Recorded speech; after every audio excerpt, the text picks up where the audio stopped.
Now, on News Talk 105.9 WMAL. O'Connor and Company. It's 8:06. It's O'Connor and Company. We got a big loaded 8 o'clock hour ahead of us. And coming up in just 10 minutes, Liz Harrington, spokesperson for former President Trump, get her firsthand reaction to the indictments coming down yesterday in Georgia.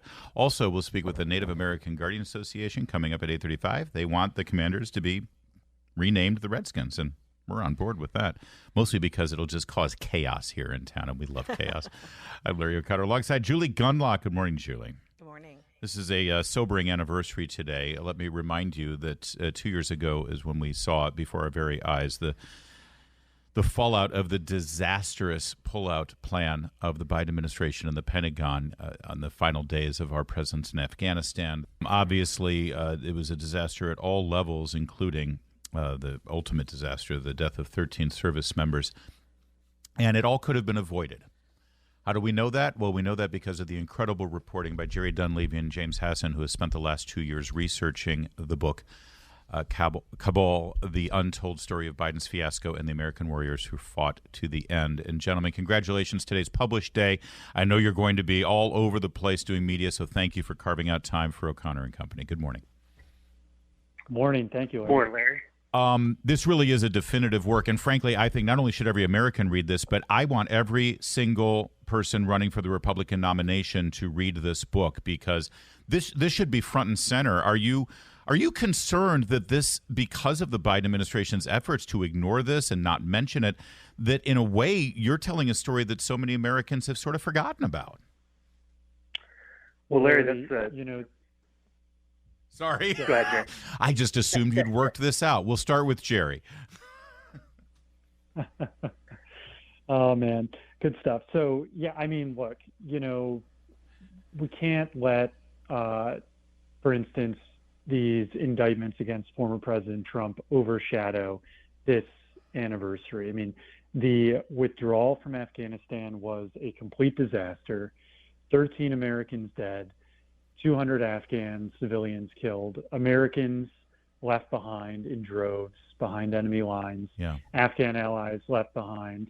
And, this was a disaster. And at the end of the day, there's a lot of questions that get raised about President Biden's age and his fitness. And I think a lot of those questions are very legitimate.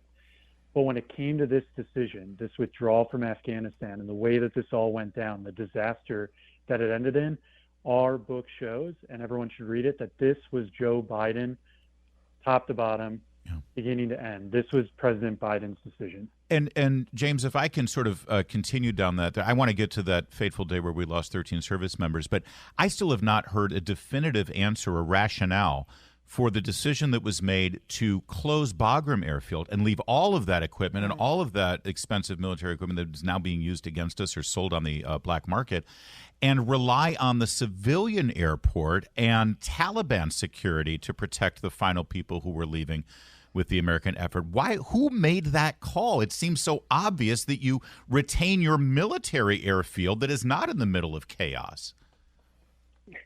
Yeah, you're absolutely right. It's an indefensible decision because it was made without regard to military security, or it's pulling American troops out safely, evacuating American citizens, or really anything else. And so I'm going to address your initial question very briefly, because it leads into what I'm about to say here about Bagram. Please. And that is that Jerry and I spent the better part of a year and a half speaking to hundreds of people, combing through documents. I mean, probably more than three figures of people, just to preserve and tell this complete story of what happened, why, and and ultimately who should be held accountable. And with regards to Bagram, it was a political decision from the very beginning, and it goes all the way up to the president. There was an arbitrary number of troops that he wanted to be able to say that he had in the country, which was under 1,000. He wanted under 1,000, no matter what. He wanted to be able to say we don't even have 1,000. But you can't hold Bagram with with under 1,000 troops. And Jerry can actually speak to this a bit more as well, but during the planning process, they were told in no uncertain terms that it would be a disaster if they got rid of Bagram. But reluctantly kicking and screaming, the military brass and saluting going along with that. Uh-huh. And just to give you an idea how crazy. So, but just to be clear, so you're telling me this came from the White House down to the Pentagon, not the other way around? Yes. Yes. Wow. And essentially, it was because they wanted to be able to say under 1,000 troops that's why they gave up Bagram. Yep. Unbelievable. And just to give you an idea of how insane from a strategic perspective that was, the Obama administration did a feasibility study of what a withdrawal would look like and whether or not you could do it out of Hamid Karzai International Airport. And they decided, they tabled it, and they said there's just no way. And here, you have it.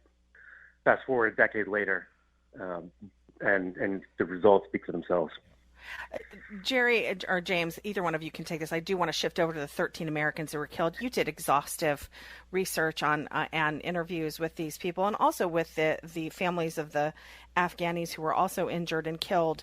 Tell us about those families, because they have been ignored by the mainstream media. Certainly conservative media has done some interviews with them, but what was it like talking to those families and hearing about those soldiers? Well, this is Jerry. Let me take that. So, my current job, I'm an investigator for the House Foreign Affairs Committee, helping lead the Afghanistan investigation. And I'm talking about the book like in my personal capacity. That's just my disclaimer. But, in the course of the book, I talked to a lot of these Gold Star family members. And on the committee, I've had the honor to talk to even more of them. Their stories are heartbreaking, but their voices need to be heard. And I really appreciate their advocacy and their bravery in speaking out, because there are a lot of unanswered questions about how this bombing was allowed to happen. We have the testimony from Marine Sergeant Tyler Vargas Andrews, a Marine sniper, who said that, he and the other Marines were receiving detailed descriptions of the suicide bomber before the bombing and the lead up to the attack. He believed that he had the bomber in his sights and was not given permission from his commanding officer to take the shot. And we, in the course of our investigation, found sworn Pentagon witness testimony where intelligence officers believed that they had identified an ISIS-K location staging near Kabul airport, with the U.S. military asking the Taliban to assault that location. And of course, the Taliban never did.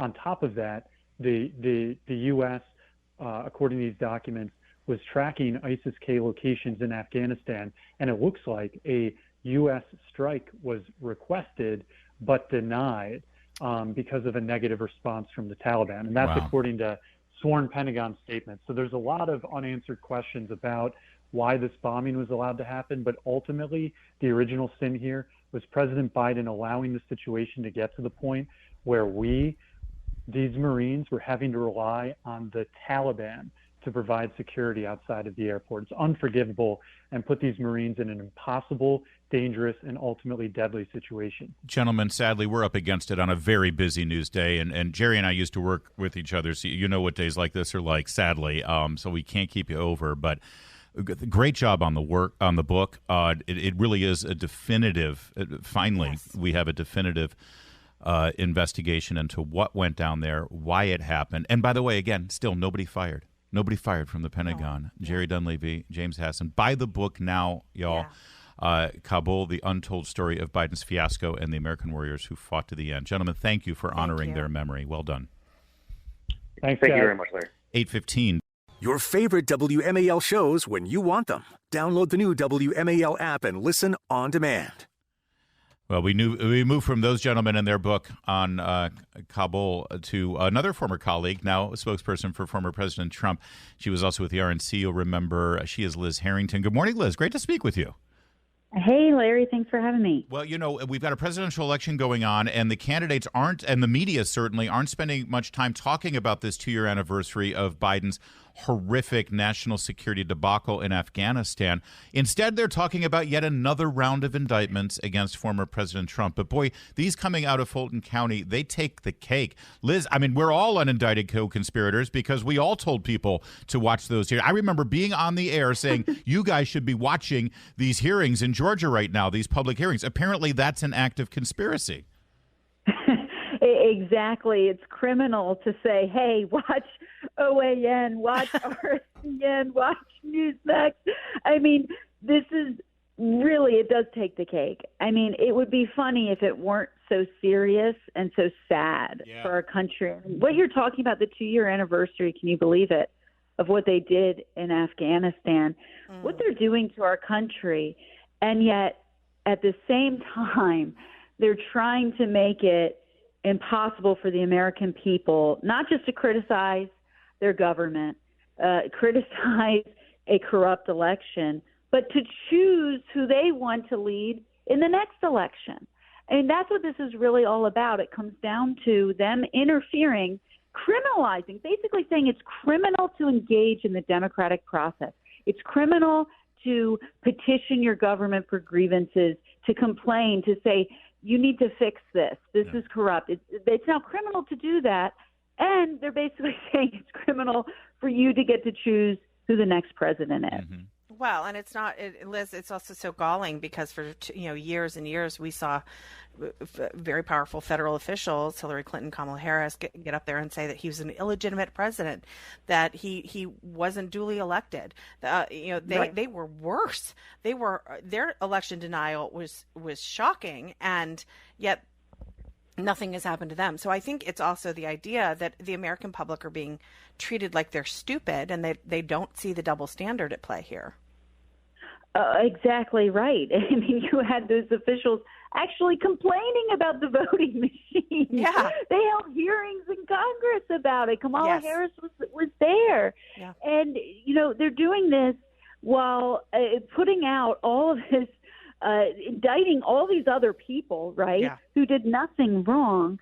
But at the same time, I mean, President Trump, what he said on that phone call, he said, "We just want the truth. It's simple." Direct quote. He also said, "I just want to get to an honest election." Direct quote. That's what he was asking for. And what do you have here? You have a corrupt DA that releases the indictment before the grand jury meets, before they hear from witnesses, and before they vote. That sums it all up, that this was nothing more than a show trial. Fonnie Willis is fundraising off of this.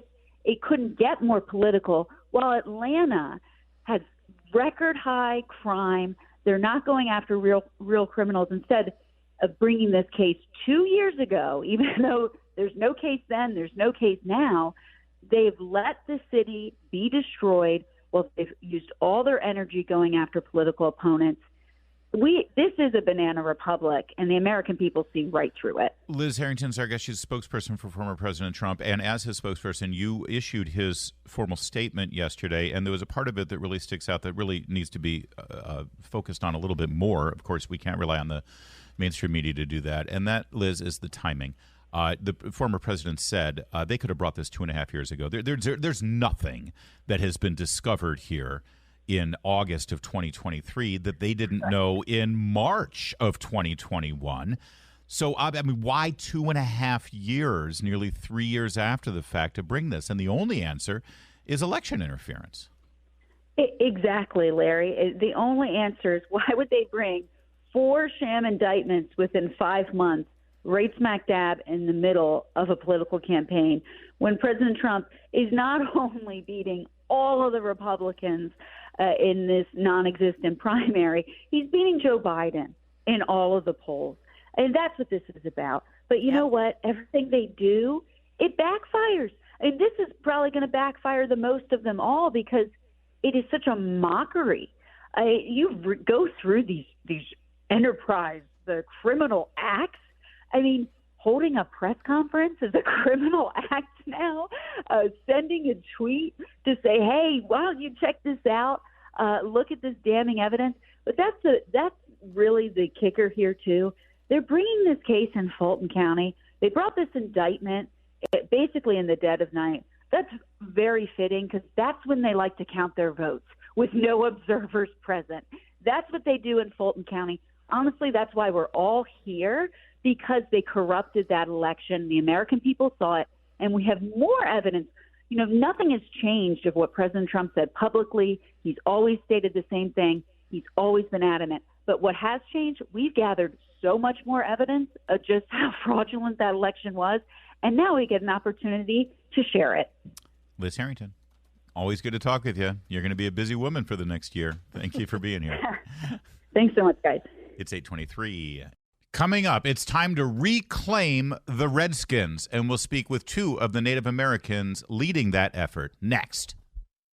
It is 8:37 here on O'Connor and Company. It's Larry O'Connor alongside Julie Gunlock. And remember when we used to sing "Hail to the Redskins" every time we scored a touchdown?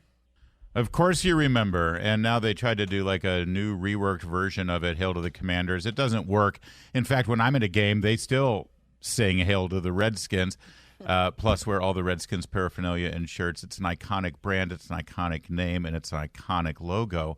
And I've always maintained that the majority of Native Americans were not offended by the name. It was white liberals who were offended by the name.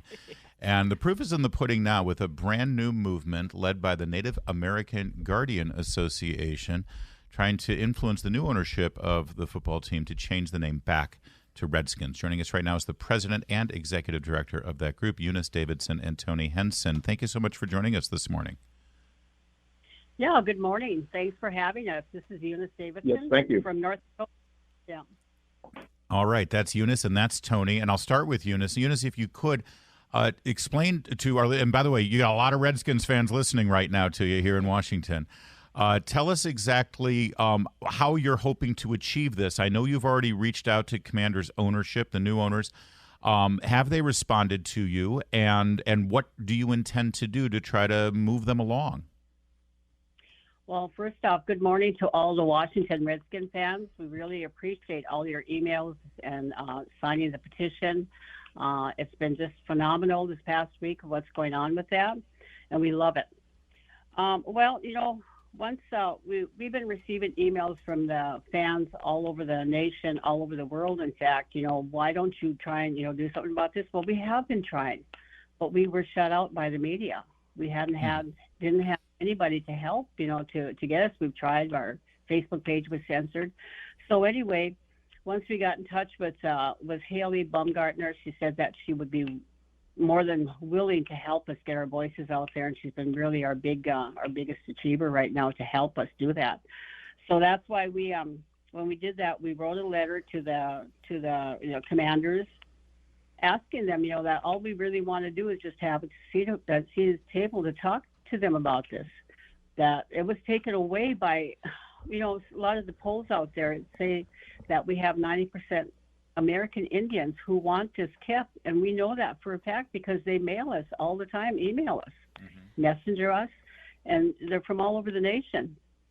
So anyway, we decided to go ahead and send an email or a letter to them asking them just for a seat at the table so we can let them know who we are and that we support bringing back the Redskin name. The Redskin name was never, ever a derogatory name, never. Our ancestors used to call themselves Redskin, Red Men. It was just a term to determine their color. They called the white men, they called them white skins. And the black men, they called them black skins. It was never, ever a derogatory term. It never meant bloody scalps the way it's been put out there. Sure. So anyway, like I said, we sent a letter to them. And then this petition was put out by, I don't remember who the guy was. I was told his name, and my memory fails me, and I'm sorry for that. That's okay. Anyway, so yeah, if we just want to keep the pressure on them. We would really have a talk with them. Yeah, maybe Mr. Henson, maybe you can take this question. What do you say, you know, to these new owners who might worry about sort of the relentlessness of the activists who do not want a return to the name Redskins? And it is relentless. Dan Schneider actually sort of famously said, look, you know, gosh, it became a distraction. What would your advice to them be? Well, there's a new sheriff in town now. We're gonna put the heat on them relentlessly. but it's this time rather than the 10% minority putting the heat on, it's going to be the 90% majority backed up by the fans. Tony, when I hear you and Eunice talking about this, and a couple of other your colleagues talking about this doing media, you sound like you're offended that they changed the name. You sound like you've actually taken offense to the fact that they've erased this name now and moved on. Well, that's one thing I always say is that offense is a two-way street. There's people that say, well, if just one person is offended, then you have to get rid of it. Well, what if just one person is offended by Indian removal? I'm offended. Most Native Americans, most Americans are offended by this cancel culture. I tell you this, Americans, to include Native Americans and any other hyphenated Americans, is sick and tired of cancel culture. And it's only fitting that the original inhabitants of this land are doing the charge to put an end to cancel culture. And that's all that this is. Do you feel like there are people, non-Native Americans, who are basically sort of white-splaining to you, for lack of a better term, why you should be offended? Like here you're standing up saying, no, this is a term that we have all used well before the football team. It's a term of honor. It means you're a great warrior. And basically they're saying, well, you've got it wrong. You should be offended. Yeah. And if you're not, let me explain to you why you should be. Eunice is a full-blood Indian. Why don't you explain where this is coming from in academia? Okay, yeah, we've worked all over the country. Like I said, we work with many communities, non-Indian communities who are fighting to keep their Indian name and image.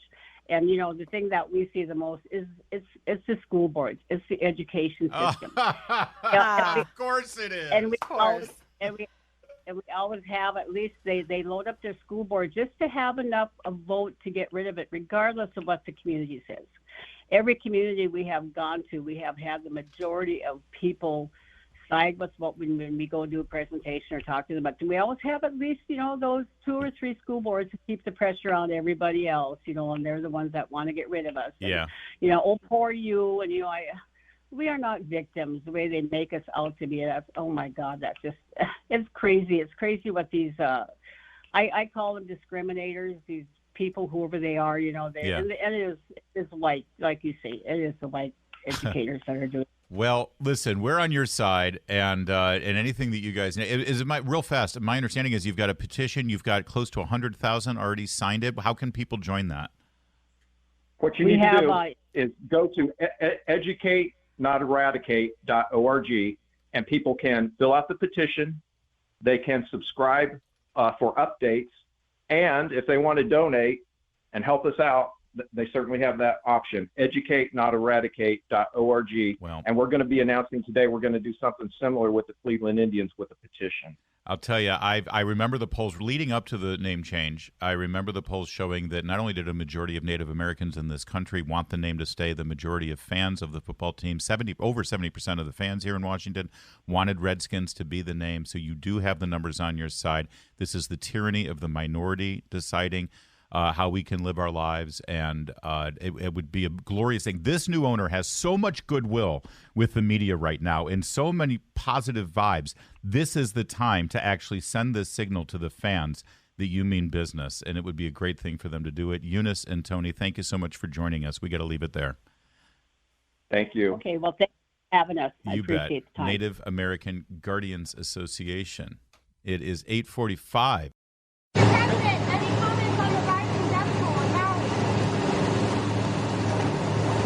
Talk about the Hawaii response, Mr. President? Yeah, the answer from the president was no. Of course, yesterday he was shouted again about the death toll in Hawaii. Are you going to say anything? No comment. But by the time we had the press conference, the briefing in the White House, they had gotten their act together, I suppose. It began with the FEMA administrator in Hawaii, Deanne Criswell. We also want to make sure that we are getting all of the appropriate information out to survivors. So we are working with our state and local partners to ensure that our outreach and our messaging is also culturally responsive and that we can get messages out to people. Culturally responsive. That's, when your house is burned, you have no home, you have no clothes, you maybe are looking for, God forbid, a dead loved one's remains. What you want is culturally responsive from FEMA. Grotesque. Oh, it gets worse. Remember how Karine Jean-Pierre explained how she is historic? Like every day she walks into the press briefing, she is making history. Well, yeah, she is historic. She's a historic moron. She doesn't know how to pronounce the name of the 2 senators of Hawaii and actually misgendered one of them. Senator Horino, who I said the president spoke to just last night, he thanked the president for the immediate support of federal agencies have delivered for residents of Hawaii, and so has Senator Schatz. God. Schatz. I think Schatz is about right. He sharts in his shorts, that guy. Does she read things beforehand? Yeah. Does she receive briefings from her junior staff? She's a black lesbian. Stop. It's 8:52. That's a wrap. Julie Gunlock, we'll talk to you tomorrow. Thank you. Talk to you tomorrow. And Chris, you weren't here yesterday, of course, but I kid you not, at this time when I finished the show, I said, well, tomorrow we'll be here with, I'm assuming, full coverage of Trump's indictments because it's been a bad news cycle for Joe Biden. And here we are. Yeah, good point. Yeah, good call. Yeah. And you know where I was yesterday, actually? I heard, yeah. I was on jury duty. Turn my mic on. Oh, God. Hello. It's better that way, see it. My fault. I think. I was on jury duty. I have one word. Guilty. Guilty.